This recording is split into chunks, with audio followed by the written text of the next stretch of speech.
Tab দুর্নীতিকাণ্ডে গ্রেপ্তার আরও এক, নাম সেরাজুল মিয়া, বাড়ি মালদার বৈষ্ণবনগর থানার ভারত বাংলাদেশ সীমান্ত সংলগ্ন ভারতীয় ভূখণ্ডে অবস্থিত ৩০০ দিঘি গ্রামে। তাকে নিয়ে আসা হয়েছে মালদা সাইবার ক্রাইম থানায়। তাকে গ্রেপ্তার করেছে মালদা সাইবার ক্রাইম থানার পুলিশ। তাকে জিজ্ঞাসাবাদ করছে সাইবার ক্রাইম থানার পুলিশ। এখনো পর্যন্ত মালদা জেলায় এই নিয়ে প্রায় 7 জনকে গ্রেপ্তার করলো পূর্ব বর্ধমান, মেদিনীপুর ও মালদা সাইবার ক্রাইম থানার পুলিশ। প্রত্যেকের বাড়ি ভারত বাংলাদেশ সীমান্তবর্তী বৈষ্ণবনগর থানা এলাকায়। পাশাপাশি বিহার বাংলা সীমান্তবর্তী উত্তর দিনাজপুরের চোপড়া এলাকা থেকেও বেশ কয়েকজনকে গ্রেপ্তার করেছে পুলিশ। এই নিয়ে শুরু হয়েছে রাজনৈতিক চর্চা। বিজেপির অভিযোগ, বাংলাদেশ ও বিহার সীমান্তবর্তী এলাকায় ট্যাব প্রতারণা চক্র সক্রিয় হয়ে উঠেছে। এর পেছনে শাসক দলের মদত রয়েছে বলে দাবি। পাল্টা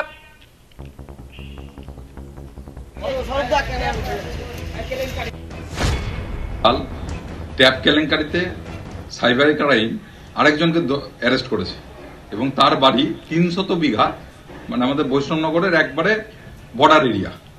এবং যাদেরকেই ধরেছে তারা হয় ইন্দো বাংলা বর্ডার অথবা বিহার বাংলা বর্ডারের মধ্যে অবস্থান করছে।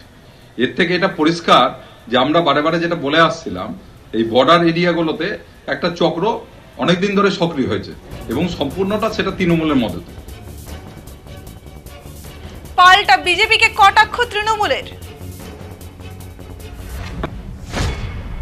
আমরা কুর্নিশ জানায় ওয়েস্ট বেঙ্গল পুলিশের সাইবার ক্রাইম ডিপার্টমেন্টের সেই অফিসারদেরকে তারা অত্যন্ত দায়িত্বশীলতার সঙ্গে এবং নিষ্ঠার সঙ্গে বৈষ্ণবনগরের সীমান্ত প্রান্ত থেকে এই অপরাধীকে গ্রেপ্তার করেছেন। আর বিজেপির লোকরা কি অভিযোগ করছে তাদেরকে একটু জানা দরকার যে সীমান্তে ভারত বাংলাদেশের বর্ডারে বিএসএফ পাহারার দায়িত্বে আছে, বিহার বাংলার বর্ডারে বেশ কিছু জায়গায় সিআরপিএফ দায়িত্বে আছে। তো সীমান্তের যারা প্রহরার দায়িত্বে আছে, পাহারার দায়িত্বে আছে, তাদেরকে চোখের ধুলো দিয়ে যদি অপরাধ সংগঠিত হয় তার দায় কেন্দ্রীয় সরকারের, তার দায় বিজেপি দলটার।